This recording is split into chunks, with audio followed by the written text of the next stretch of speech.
Much of the detail with interacting with the safety instrumented function is handled in the Subsystems section of the IPF details page. The Subsystems section is the bottom of the page essentially, with the left-hand side being the area with a tab strip where you can select among the different subsystems and other related items, and then the right-hand side of the page being a calculation results summary for the individual subsystems as opposed to the SIF as a whole.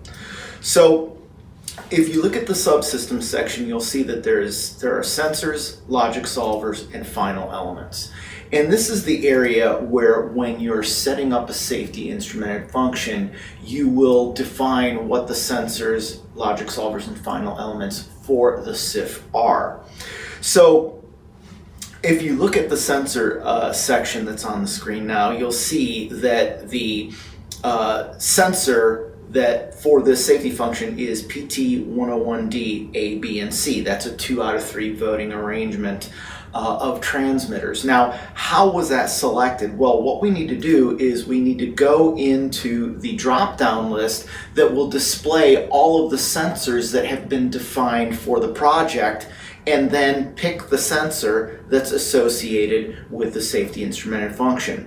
I have only selected one, PT101D, A, B, and C, but I can also select other sensors and add them into the database. So now that I've done that, you'll see that it will include all of the sensors that I have checked as part of the safety instrumented function. Now, I don't want those in this safety instrumented function, so I'm going to go ahead and uncheck them and only leave the device that was originally defined.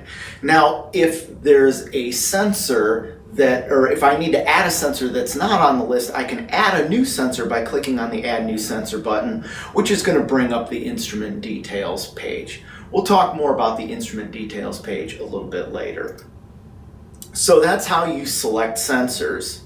Then, if you go over to the right, you can see the calculation summary for the sensor subsystem. So in this case, you're going to see the PFD average and its percentage of the overall contribution to the PFD of the SIF, which in this case is about 25%. You'll see the spurious trip rate of the subsystem and its contribution, which is essentially 0. You will see the fault tolerance that is achieved by this subsystem. So a 2 out of 3 voting arrangement achieves a fault tolerance of 1.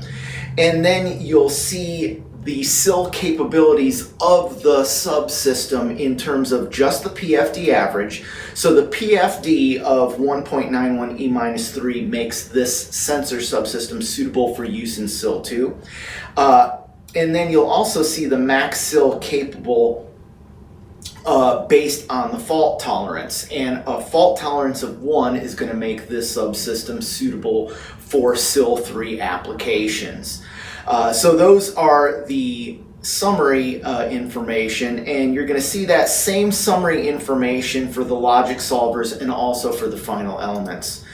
And when you want to work with logic solvers and final elements, you'll do it the same way as I described for the sensors. So you can click on the drop-down list to pick a logic solver out of the ones that have been defined for the project, and you'll also pick final elements that have been defined for the project and select the ones that are applicable to this SIF, and if they're not available, you'll click on the Add New button for whatever type of subsystem you're looking at.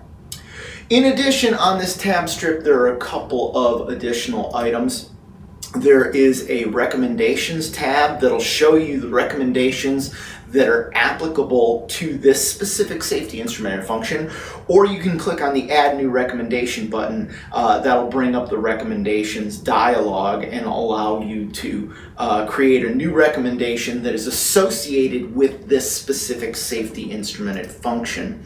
And then you can also track revisions at the safety instrumented function level. You can add a new revision, enter your information in, and you can look at existing revision information and edit it here also, including the revision, the description, remarks.